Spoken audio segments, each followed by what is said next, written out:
वतन से हम क्या करेंगे, मदरसा है वतन अपना।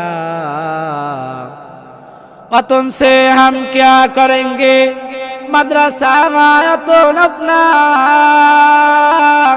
मरेंगे हम किताबों पर, वरक होगा कफन अपना।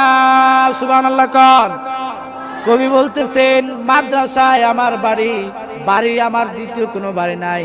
ওয়াতন সে হাম কিয়া করেঙ্গে, বাড়ি দিয়ে আমি কি করব।